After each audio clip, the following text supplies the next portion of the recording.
Naitwa Muhyiddin Salim Mapeo, ni mkuu wa kitengo cha sheria ofisi ya msajili wa vyama vya siasa. Ofisi ya msajili wa vyama vya siasa inatumia fursa hii kuja kukutana na wananchi ili kuwapatia elimu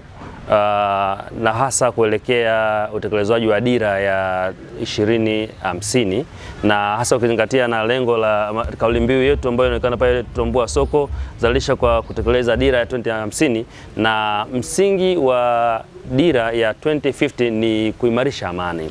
Na kama ni kuimarisha amani, ofisi ya msajili wa vyama vya siasa tukiwa kama wadau muhimu sana katika kuhakikisha kwamba amani ya nchi yetu kwa kushirikiana na taasisi nyingine inadumu, basi tunatumia fursa hiyo kuja katika maonesho haya ili kuongea na wananchi mbalimbali ambao watapata fursa ya kutembelea katika banda letu ili kueleza majukumu yetu kama ofisi ya msajili wa vyama vya siasa, lakini pia kueleza wajibu wa vyama vya siasa katika jamii, yapi ambayo wanapaswa kuyafanya na wapi ambao hawapaswi kuyafanya, ili katika lengo lile lile kuhakikisha kwamba tunalinda na kudumisha amani yetu ambao sisi tulirithi kutoka kwa viongozi wetu na ikabaki kama tunu muhimu sana katika nchi yetu. Na ili tufikie katika malengo kwamba ni lazima kuna amani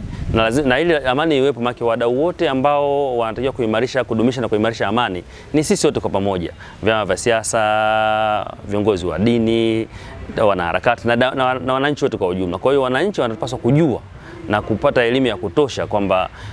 vyama vya siasa wanatakiwa wafanye nini na vyama vya siasa hawatakiwa kufanya nini ili kulinda na kudumisha amani ambayo imekuwepo nchini kwetu. Kwa hiyo fursa hii tumekuwa tukiitumia kwamba pia tunapata fursa ya kueleza wananchi kwa ujumla kwamba wajue ofisi ya msajili wa vyama vya siasa jukumu lake si kusajili vyama vya siasa peke yake. Penginepo wengine hukidhani kwamba inaitwa ofisi ya msajili wa vyama vya siasa basi kazi yake ni kusajili tu vyama vya siasa. Lakini hapana, ni pamoja na mambo mengine mengi ikiwemo kusimamia utekelezaji wa shughuli za kila siku za vyama vya siasa. Na ndio maana ukisikia leo labda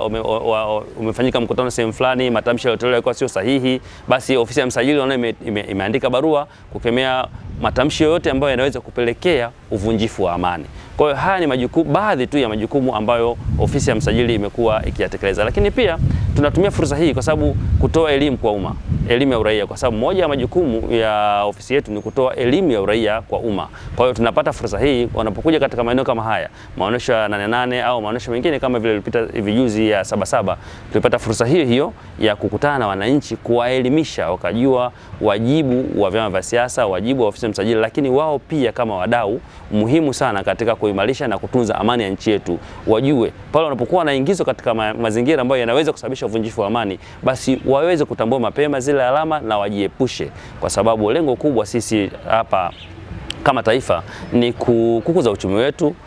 na ili uchumi ukue lazima amani iwepo.